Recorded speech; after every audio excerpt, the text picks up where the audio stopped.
Thank you. I'm not used to standing in one place and she's got this video thing and I have to look at myself. So that's just, yeah, but anyway. Yeah, I'm very, very fortunate. I've been in this business 53 years. I started when I was 17. Accidentally, I was going to school to be a Baptist minister and I went in my, it didn't work out so well. And then my friend, we had break and we went to his grandmother and his grandmother had a flower shop and she said, oh, I need help. It was Mother's Day and I started cleaning roses and I've been doing it ever since. That's how I got started. People go, how'd you do it?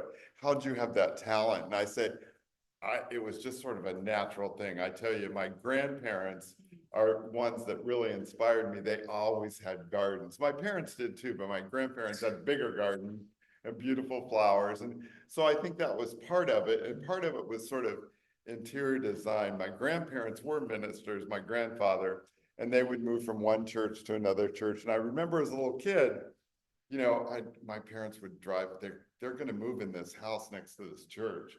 It looked like it should be torn down, literally. And I remember going back a couple weeks later, they took me and it looked like something out of a magazine because my grandmother was very frugal and she would take those drapes she made for this house, make it work here, and they'd wallpaper and they'd paint. And that's how things happened. And it was really interesting when I think about, oh, how did I get in this? Oh, I guess it was them. So that's how I got into it, but it was very much an accident. And then I love flower arranging and I got into competing. And competing in flowers arranging was like, I just had to win.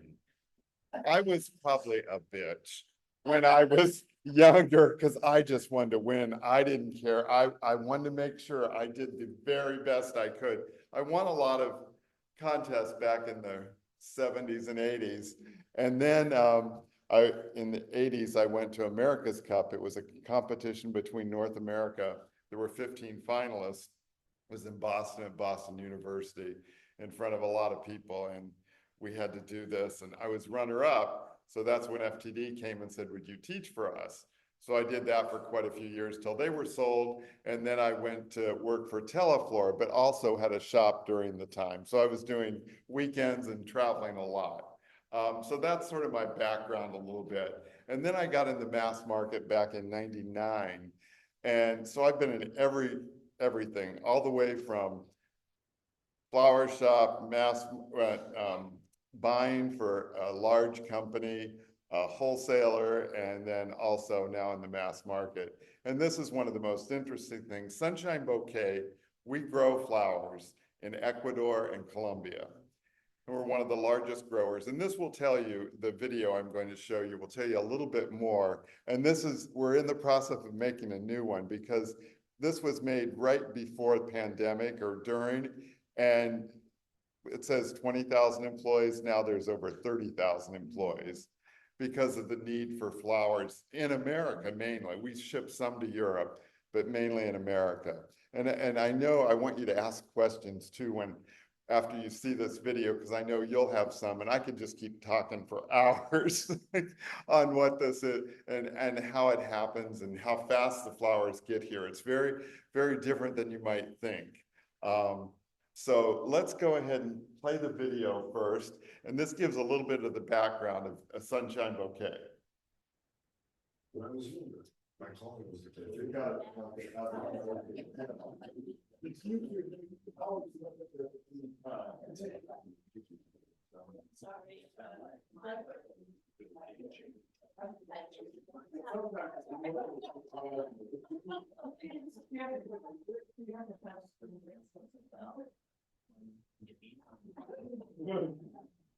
I didn't say I was about to be. I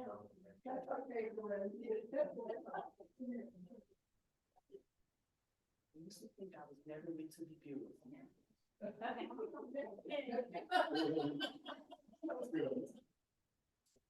The nights of heavy heat and the highways of equity. Consistent temperatures year-round, a constant amount of daily light, and nutrient-rich soil. This is the world's most perfect environment for growing flowers. and where we've built the farms of Sunshine Bouquet Company.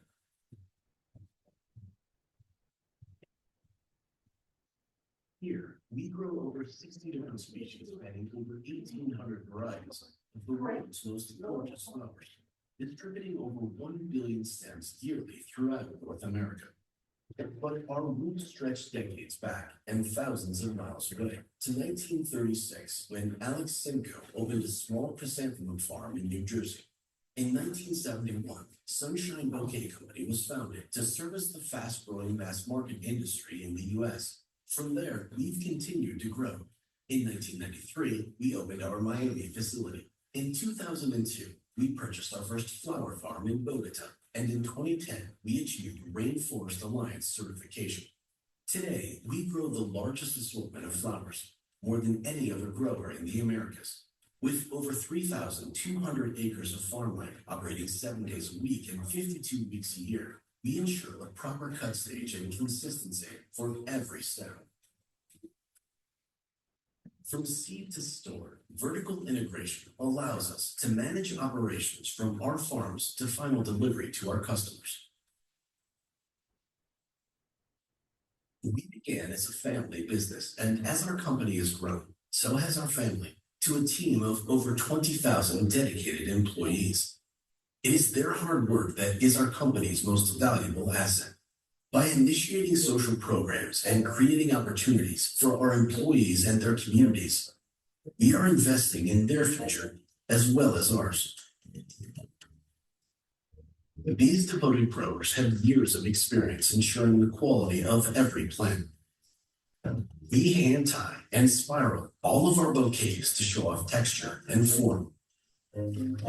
Great flowers start long before cultivation. At Sunshine, we research the characteristics and growth profile of every seed we propagate to ensure that only the very best flowers are brought to market. We test 200 new varieties a year, with the goal of introducing at least 20 novel flowers into our product line annually. We source from breeders all over the world to find distinct varieties that are unique, trendy, and capture consumers' attention. For us, this is more than just business. Creating beautiful flowers means respecting the land we grow in. Our facilities use environmentally friendly equipment. We plant native species that capture CO2 in order to reduce our carbon footprint. We never use chemicals or pesticides that can endanger wildlife and pollinators. You can touch and smell our flowers without worrying about dangerous chemicals. Instead, we use natural biological controls to isolate pests and diseases.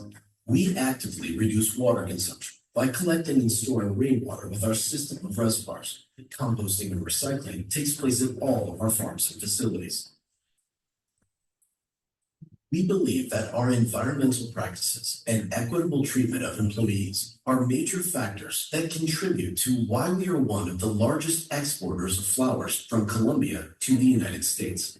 With facilities across the United States, we have the ability to deliver high-quality flowers anywhere in North America.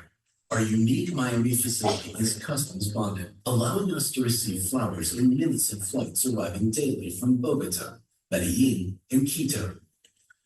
This accelerated schedule means our flowers are fresher and last longer. Because beautiful flowers grow into beautiful moments. Welcome to Sunshine. We look forward to growing with you.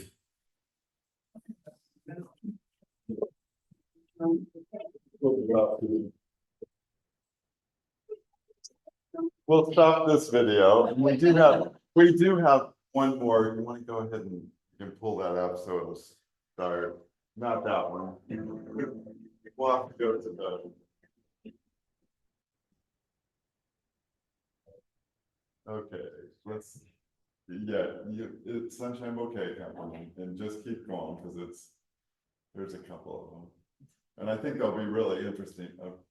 Let me get your Apple channel. Okay, there we go. Okay, there. Okay. I've got numerous. We'll do that one next. That one, but not now. I'll talk a little bit more. So was that interesting? Isn't that amazing? It really is. And part of my job is I get to go to the farms a lot. Like some years I'm there 10 times, sometimes 5 times. I've been there once this year already, but I get to go and I get to help. And when they're growing those flowers, for one to be commercially ready, it takes 5 to 10 years when that new variety, because the mass that you have to make, when you think about how many flowers, my job is designing bouquets. So I design a really pretty bouquet and say, here, this is this is what I want in 2029, you know. So then they have to plant, and the salespeople sell for that. And the company is not just Sunshine Bouquet Company. We're Esmeralda Flower Farm, which is, we sell to wholesalers all over the United States. So there's that division. And then we have the division that sells to the mass market. That means you've probably purchased flowers from us at some point.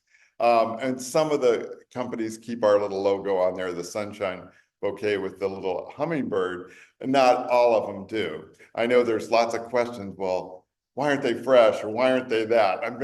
I'll answer those questions too, because they're really fresher from a mass market than they are from most other places. And I'll tell you why. It's because of the chain and how it moves from the farms to Miami, and pretty much all the flowers from South America come right by you all the way. Miami is the hub, and that's because there's bonding services. Everything has to be checked. When it comes off the plane, it's on a pallet, but it's shaped like the plane, and it comes off. And when it comes off the plane, for our facilities, it gets on a truck, and we're not even a mile from the airport in Miami, goes to our facility. We have a government bonded facility. There's only two companies that have it in Miami, so there's no wait time.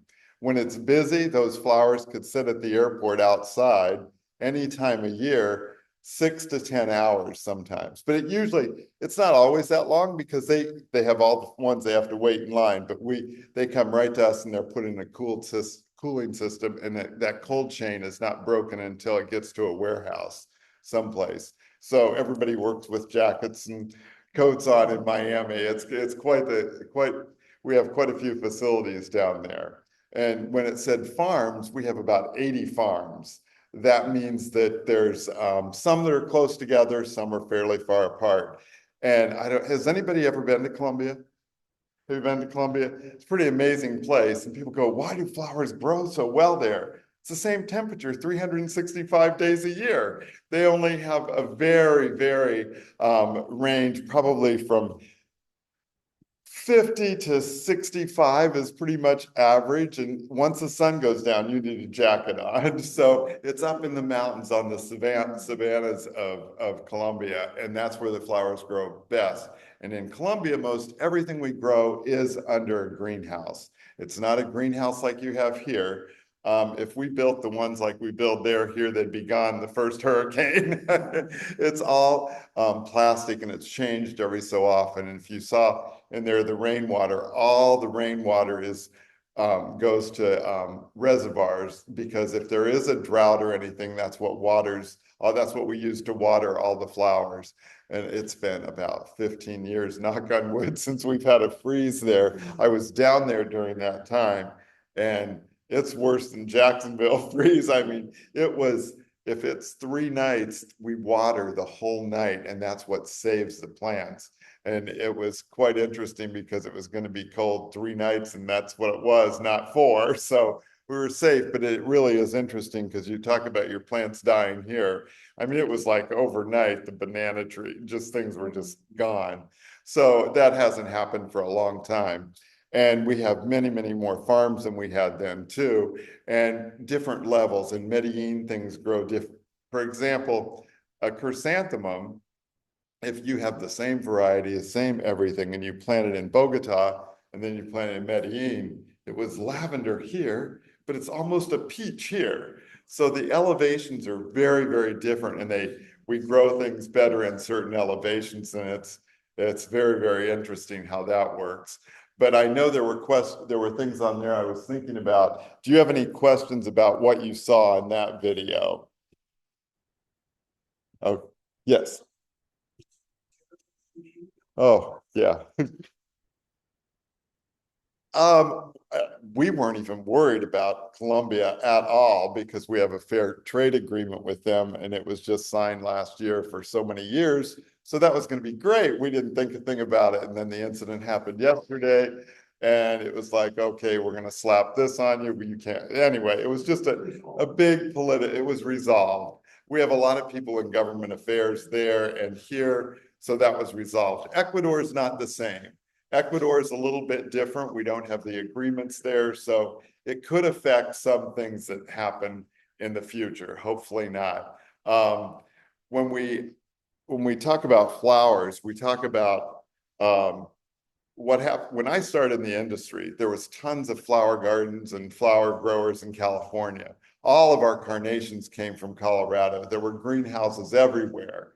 And then pretty soon the land became so valuable in the United States and California and in Colorado, and they had to heat the greenhouses in the winter. And then they found a place in Colombia where everything grows and you don't need to heat, you don't need all the extra. And the land is just in a really good place. Now, everything that we do land-wise, we're very conscious of the environment. Everything we do, every farm has compost. We take care of the environment as well as the people. If you notice the nurse there, we have a doctor or a nurse, a registered nurse in every farm. So there's always someone there. And there's dental. We provide lots of things for the people. Childcare. I'm trying to think of some of the other things. Yeah, I was down there one time and I got my contact stuck and I don't know where it was. And oh, we have an eye doctor over here. So they took me over here.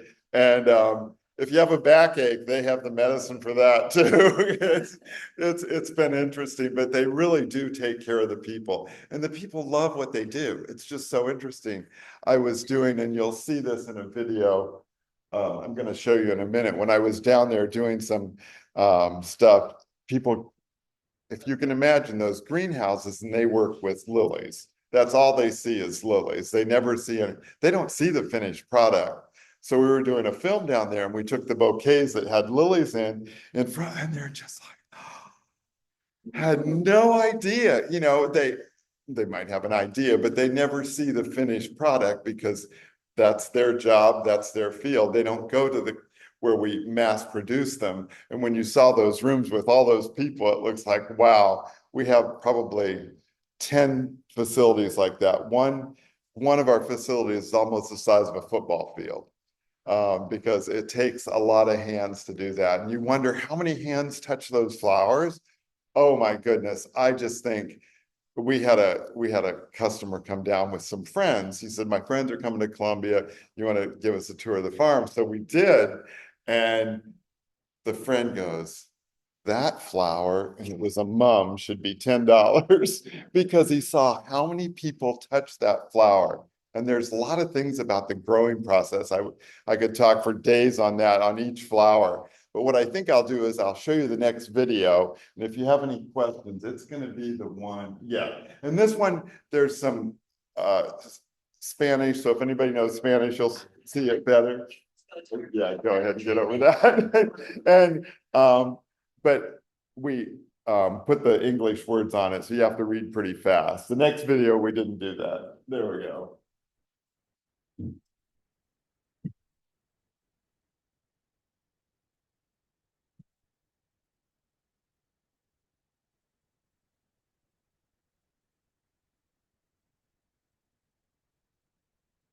Being in our farms is one of the main sources of inspiration for me making collections.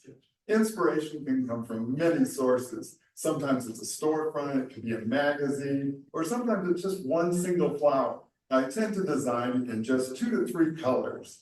Then we can see all the textures, shades, and tones of each flower. Now let's explore some of our featured flowers and their unique qualities. One of the most popular flowers that we grow are chrysanthemums, and they come in many different colors, many different shapes. Each one has its own individuality. Nosotros tenemos un área de enraizamiento la cual nos provee las plantas y estas plantas las sembramos y lo que pretendemos es que comience a los 50 días el proceso del botón, que es despojarle estos botones laterales y a los 71 días ya comienza el corte de estas espectaculares flores.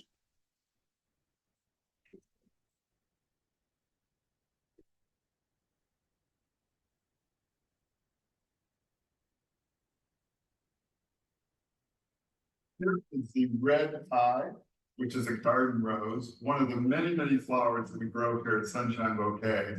We have over 400 hectares of roses in greenhouses.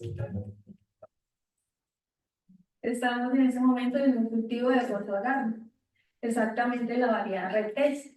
Esta variedad tiene un ciclo desde la brotación hasta el punto de corte de 83 días. En esta variedad utilizamos esta bolsita de papel. La bolsa de papel está marcada con un número. Este número es la fecha en la que se embolsa.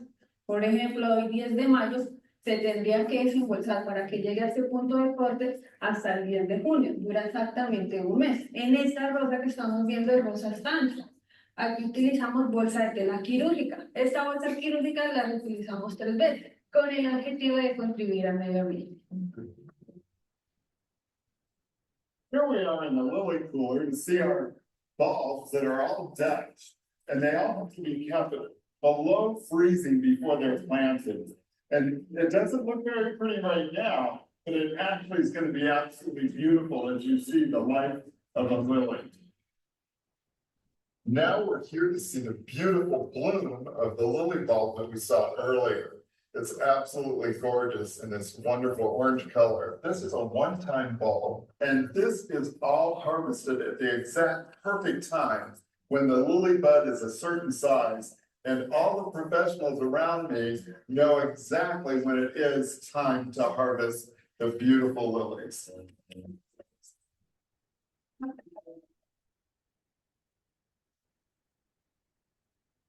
Gerbers are our most vibrant flowers that we grow. They come in so many different sizes and colors. They go from our standard all the way to our tiny piccolinis. And they're used in so many different ways. They're beautiful in bouquets and also a vase of just Gerbers. Las plantas de Gerberas las compramos desde plántulas pequeñas en un sistema de aeroponía manejado con riego por goteo con manguera y en producción constante duran entre 3 a 5 años, dependiendo de la variedad. The botanical name for the sunflower as we know it is Helianthus, and it gets its name from heliotropism, which means that every flower is literally facing the sun in the field. As the day goes on, the sunflowers turn their heads to always face the sun.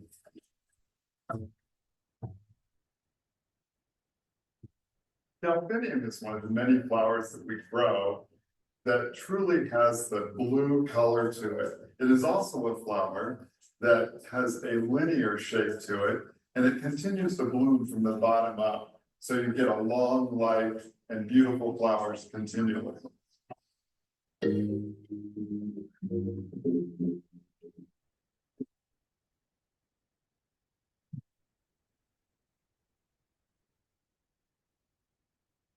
We continue by making sure that the construction and the quality is perfect.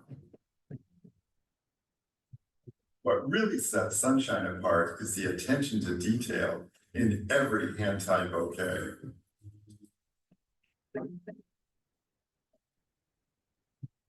All these pieces together make for the perfect collection.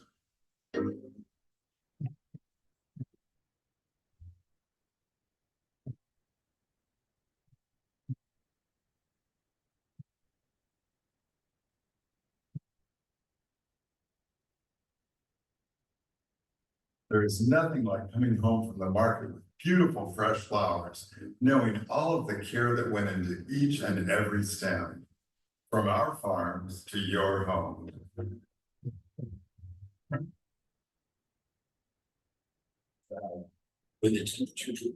I only say that because that was my house in Fort Lauderdale that we sold a year ago. We moved to Arizona and they tore it down and it had the most beautiful garden. It's such a sad thing. You think, Oh, that's progress. Well, I guess it is, but it's so sad. And they're building two 1.6 million condos on that little lot. I don't know how they did. And both of them have swimming pools. It's almost done. We were there a couple weeks ago, but I hadn't seen the video since then. I'm like, oh, that was nice. We moved on. It happens, that's life. But anyway, did you enjoy that? Was that interesting? Most people don't know, but the average flower takes between 85 and 95 days once it's planted before harvest. So almost 3 months for that one stem. And did you notice the chrysanthemums? I should have brought a stem over. The disc budding. That's why it's called a disc bud, because people have to go out in the field, and I've seen them, and they have to take every bud off that stem by hand. It doesn't happen with a machine. It's all hand done. So all the energy goes into the one mum. So that's things people don't understand. They don't know that. And then on the ones that are spray mums, they still are disc budded. They take the top bud out, so they spread out. So that's how that happens. Now, the next video will show you something about carnations, such a common flower. We think, oh, carnations and mums, so cheap, but they still take a long time. Yes. I know. It was the roses in the bag. And that's only the red roses that have to be covered till a certain day because they burn from the greenhouse. There's a mesh above the greenhouse that helps, but it's still not enough. Red roses will burn, that garden variety. So it's covered, and then they know everybody down there, you think, oh, these are just a bunch of farm workers. They're experts because they know exactly when. I remember one holiday I was down, I think it was before Mother's Day, and they're like, we need more Gerbers, we need more. I go, I was just out there in the Gerber, and those are all grown hydroponically, and they look beautiful to me. They're not ready for harvest yet. They have to have so many rings, they know exactly. And I'm like, oh, excuse me. But on the roses, that's why. And the roses can grow. I mean, some of the rose, I can't even reach the top of some of them. And those rose plants are probably a 4 to 7 year plant. It's that same plant. And they know exactly how many in that row. And every greenhouse is the same size. So everybody, it's same. It's all documented. Everything is right there on the end of the pole. And now it's so much better because there's scan codes and everything. Yes. It's so interesting. I wonder, the people who are working down there, were they always interested in? It's generations. There were farmlands there. It was mostly farm. And some food, but a lot of cattle and a lot of that. And there's still a lot of land, there's cattle, but this started probably in the 70s, and small farms. Alstrom was one of the first ones, and I didn't even bring any with me this time, was one of the first flowers that we grew down there. It grew really, really well. And it's a long-lasting flower. It's just fascinating. I think it's so wonderful that you are employing all those Oh. people and providing, medical help and Right. enhancing the body. Right. And one man owns the company. One man is responsible for that. I'm like, yeah, he's from New Jersey. Yes, yes. Yes, he does. He does. He has 3 kids, 2 could care less, but the one is involved. Yes, he's one of the ones that's been working a lot with the government and so forth on that. Yeah. Yeah, so it is. And then we have team members that started, right? He was really good at hiring college graduates, and we have some that have been there 30 years. So yeah, it's quite interesting.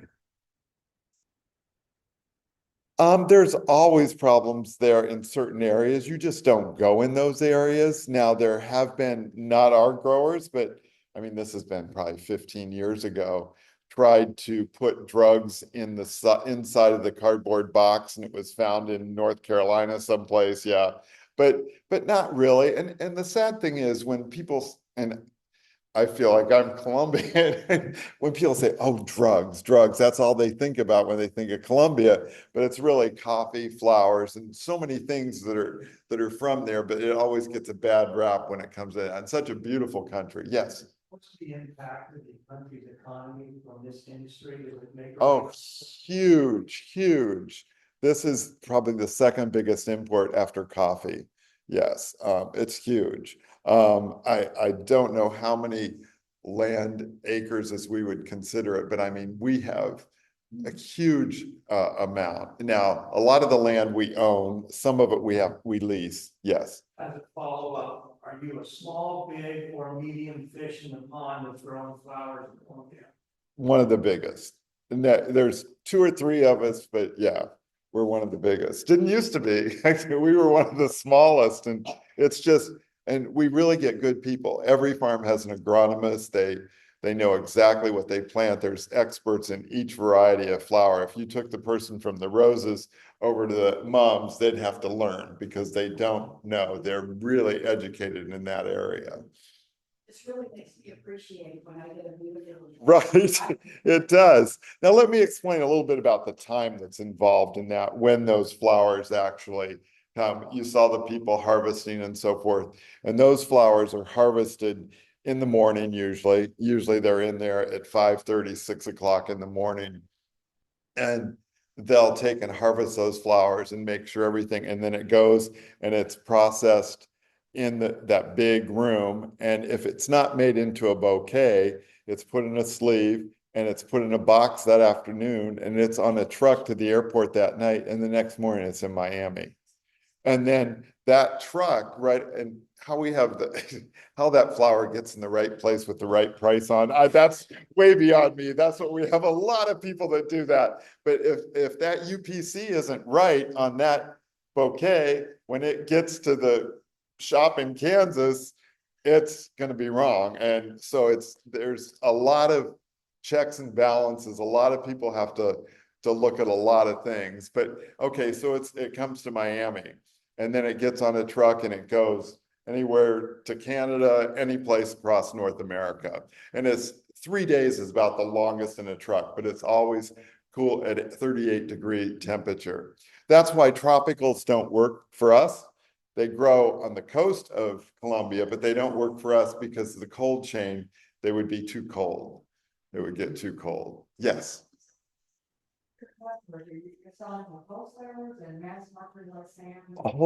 Wholesalers would be DK, actually D&K here locally brought all the flowers for me to use tomorrow from our farms. The ones that we use, we sell to probably any supermarket that you could name. We sell not a lot to everyone, and some we sell a lot. Publix is probably Publix and Kroger are our biggest clients. So yeah. So you go, oh, my grocery store, they're never that pretty. Well, it's not us. It's the managers. Unfortunately, they're dumped with produce. Okay. Now, if a produce manager came out and he saw an apple that had a spot on it, it would be gone.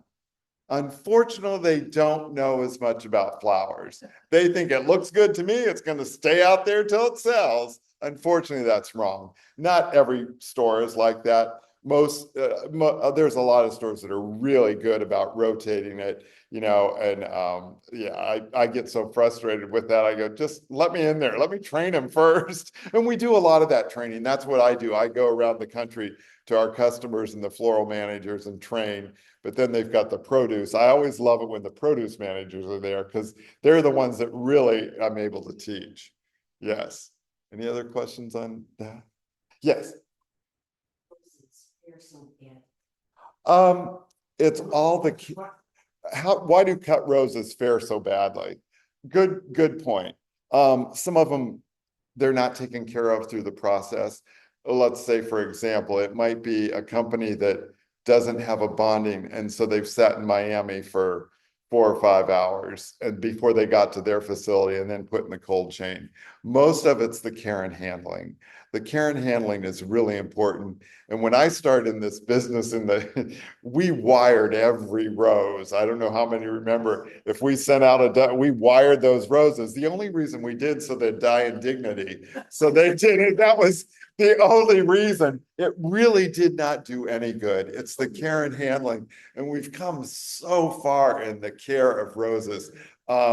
There's numerous companies that the food that comes with it, use it because it does help the bacteria. I know tomorrow I'm going to talk a little bit about things, and you probably know these things, so I don't want to insult you, but like if you have foliage in the water, that causes bacteria faster. You know, they say, you know, a little bit of 7-Up or a little bit of this.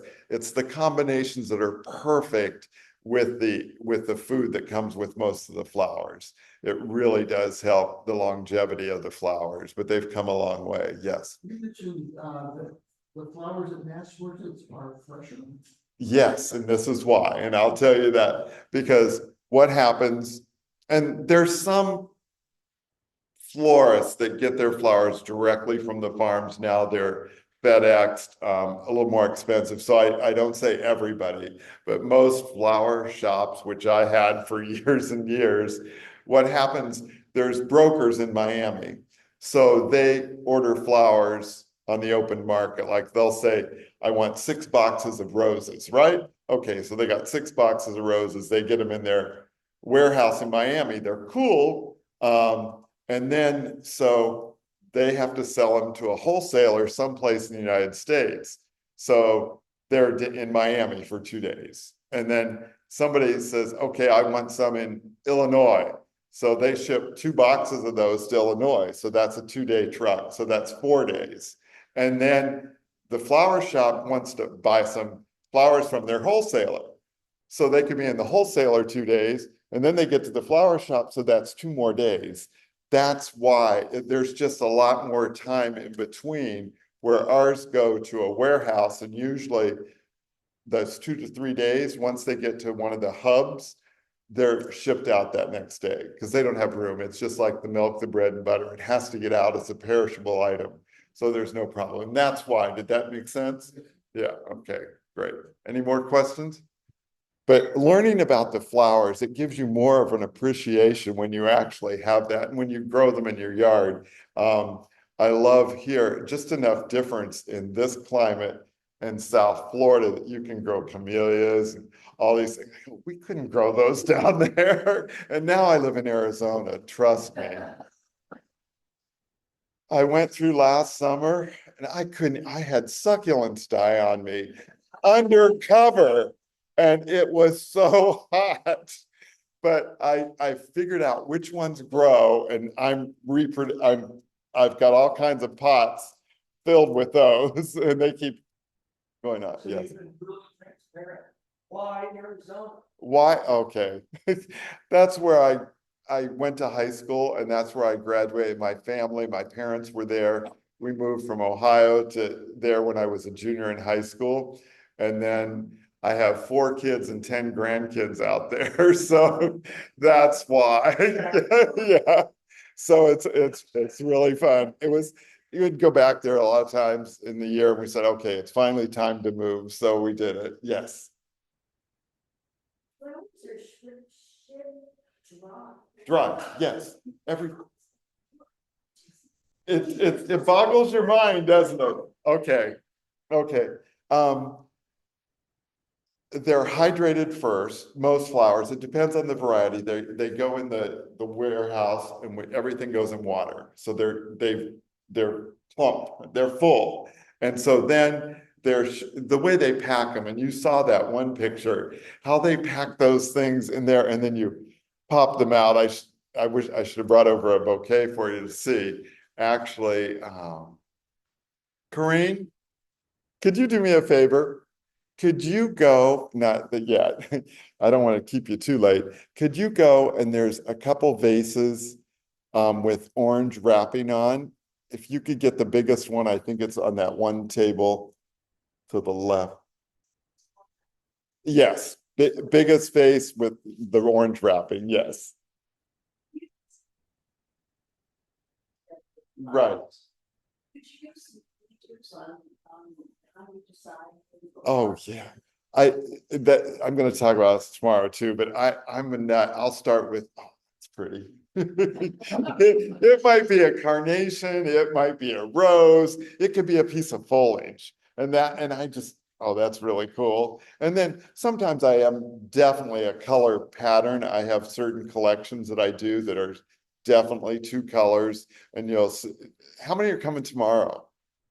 Oh, good, good. You'll see tomorrow some of the things that I've done. And like this shows a lot of the collections that I've done, the color palettes and the bouquets. You saw the ones with the lily. That's where they were so surprised. They couldn't believe that that's what it was because those flowers are all cut in buds. They don't even see them open very rarely. So they're all cut at that perfect stage. And every greenhouse knows exactly when it has to be cut. And every once in a while, there's a couple left and it's, oh, that's really pretty. They do it like say for mums.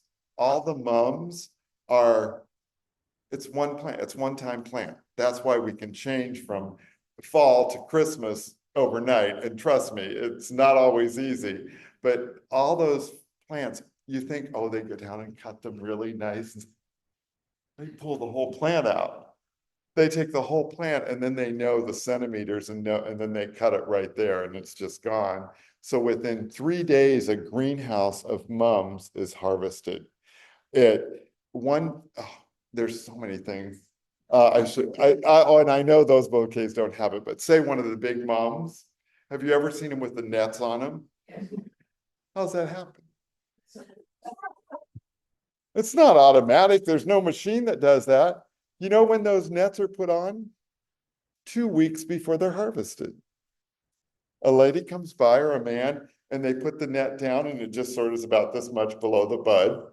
And then when it's time to harvest, they know exactly. So then there's another person that comes and pulls all those nets up. Now, the ones that aren't ready that day don't get the net pulled up. But within 3 days, that whole field will be done. And probably about 3 days more, it'll be sterilized and new soil brought in and replanted. Yeah. Yes. Right. Looking computerized, but oh yeah, come on, that's great. And either one would have been fine. Okay, let's see. This is some of the bouquets that are made. Yeah, this is the biggest. I think we'll just take that. Thank you. But this is handmade in Colombia, just like this. And it's all hand tied. I do, I don't need to teach anymore. There are people down there. This one would probably retail, I'm guessing probably 50. But if you went to a flower shop, it'd be 150. And I don't mean to bash flower shops because I have dear friends that own flower shops, but it's all where you go, you know, and they have to. But isn't that and this is called the wildflower collection, and it's really made up of filler flowers, and you'll see that I think in the next video. But this is just a lot of the different. Some of these aren't even open yet; they're really tight, but. Just a great collection, and that's what I do. I make the beginning, and then they have to make how many ever. And some of the mass markets will use one of these as the bouquet of the month. And these come from, and we do this one smaller. There's a whole collection. I usually do. We do what we call SRP, which is suggested retail price. We usually start at 15 and go to 50. You know, so this one's probably right in the middle. No, you can't order those. Now, I'll tell you something. So we're in the process right now of doing an online, and it will be a totally different name. Keep in touch with me and I'll tell you, but it'll probably be ready in the fall. It'll probably be ready in the fall and you can order direct. I know what it's going to be called. It's going to be called Nature's Flowers, which is one of the companies that was purchased years ago, and they decided that was going to be a good name. So that will come up probably in the fall. I asked if I could say it, and they said no, but I did it anyway. Because I really wanted to have the website up. They said, no, it's not quite ready yet. So Yeah, and we do some special orders for some of our clients go directly from the farm. How do you coordinate the logistics of getting the different varieties? Oh. At the right time? Oh, it's a science that I'm just amazed. I've gone down there for years and it still amazes me. I mean, and then you see some of our farm, as far as you can see is greenhouses and just miles of them, it's just crazy, but it's all logistically, it takes so many people and so many meetings and so many things go on and so many hands really are involved with each individual flower. Yes. So you ship direct to certain retailers? There's part of our, like, let's say for Hawaii is one, we can ship from Colombia, FedEx, and we ship to our customers direct. Plane goes directly to Hawaii. We have quite a few customers in Hawaii. Yeah, I haven't been over there yet. No, I've been there personally, but I haven't been over for work yet. Plants, planes, no, we charter individual ones on holidays, because there's numerous, even from American to, LATAM, there's a lot of them that we do, but on holidays, we charter our own, so we don't have problems because they're so backed up at the airports that if they're on a commercial flight or whatever, it happens. So about 10 years ago, the owner said, we're just gonna charter our own planes. Yeah. Yeah, oh yeah, oh trust me. And then if the airport doesn't want to, if they want to hold something back, the flowers are not as important as people. Yeah, right. Yes. Any other question? I'll show you one more video. I don't want to keep you too long, but I'll show you the other one. It's the greenhouse collection. Yeah. Yes, right. Well, who knows what it'll be this time?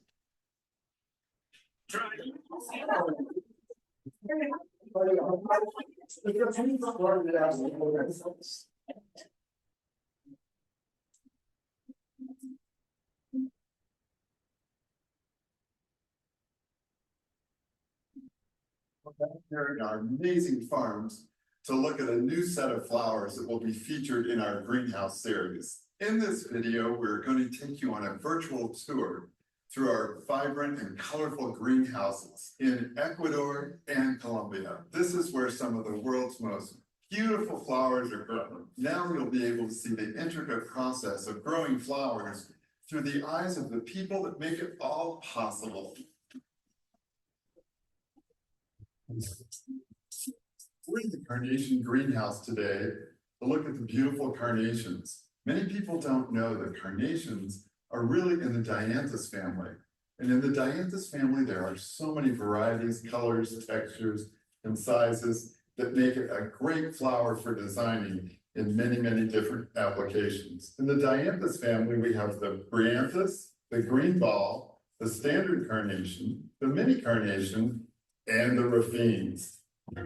Dianthus is a big word, Dianthus is a family. The original thing it's the carnation that we have been handling for many years, and now it's really trending in the market.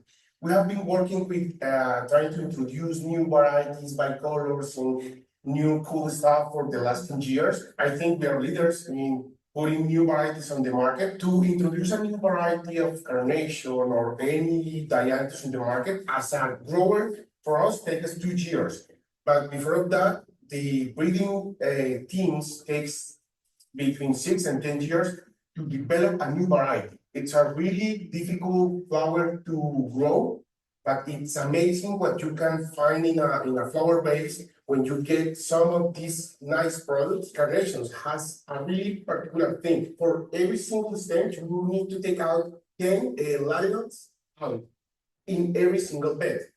Every single bed like this has 5,000 stems, and every single stem has 10 laterals that you need to take out. In a hectare, we have 265,000 stems. So calculate that labor, and you need to do that in 4 weeks. You have a period of 4 weeks to do that. It's amazing, it's hard, But it happens because we put love in what we do. And I think that's one of the things that makes it so amazing is how much work and love goes into each stem. And from the very beginning, the growing process and how different it is than many of our other flowers that we grow here.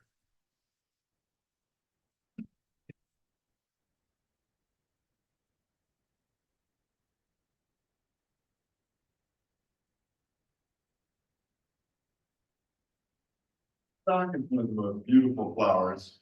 Just by seeing it in the fields, it's absolutely gorgeous. One of the things that I like, it's so good for design. I love to design with it. It has great colors, it has great texture. And one of the things about it, each bloom is filled with a floret that just has petal after petal. This is just one of the linear flowers that we grow. And you continue to see the blooms open from the bottom all the way to the top.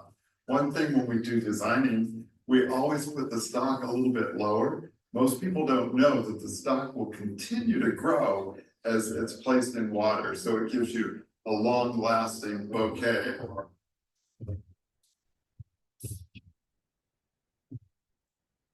Alstroemeria is one of the longest lasting flowers that we grow. It comes in so many different colors, it makes it so useful in design.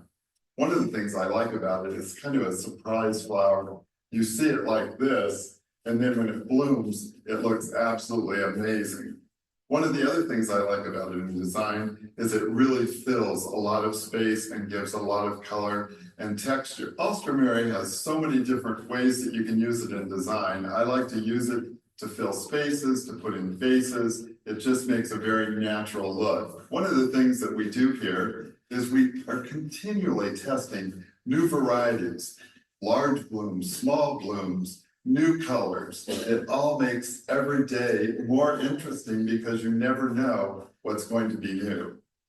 As this is one of the flowers that we grow the most and has the most productive numbers per week, we gotta have around 18 people working per hectare to keep these lands that beauty. If you compare it to any other flower, that's a lot of people to work for the flower. Another interesting thing about this plant, you see the different levels on the field. We try to keep it lower because this is safer for the employees when they are harvesting.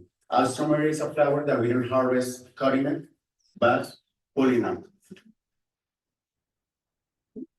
Wildflower collection consists of many varieties of flowers, commonly known as filler flowers. There can be very small filler flowers and very large filler flowers. We're here with Amimagus, which is an amazing flower. It looks so very delicate, but it is very sturdy. It's hard to believe that these flowers come from just such a tiny, small seed, and it grows to be as tall as 6 to 8 feet. Bouquet is one of the smaller flowers that can create line and movement, which will create a whimsical and an elegant look. Matsumoto is a great flower for its multiple blooms and the different levels that create great depth.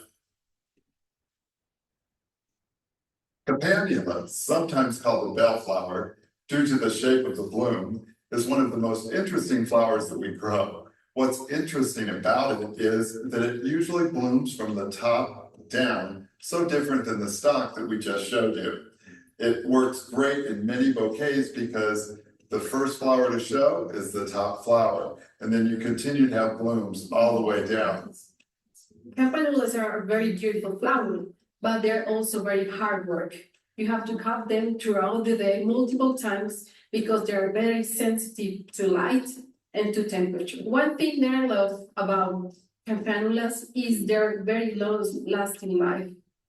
They wait until the blooms are all opened, and this can take up to a month before it fades. Wow, that's a really long-lasting flower. It is.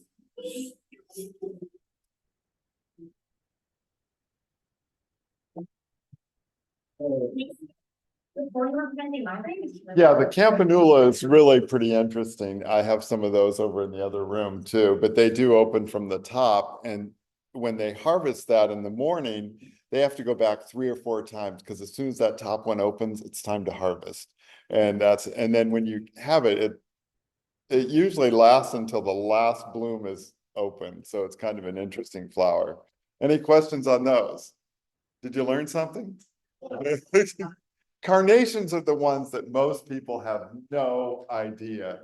To get that one stem of carnation, you have to take 10 buds off it.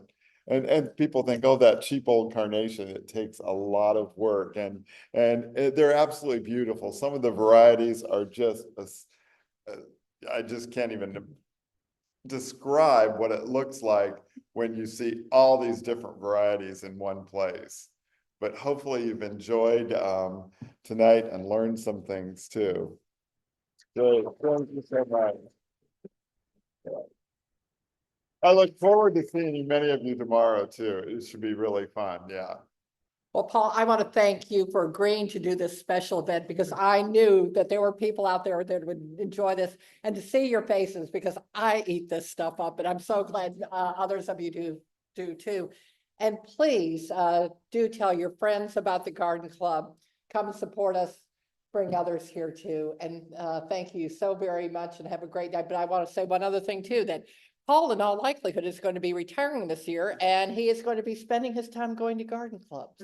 So I think you've got a huge fan base here too that is going to engage with you in the future. Thank you all. Yeah.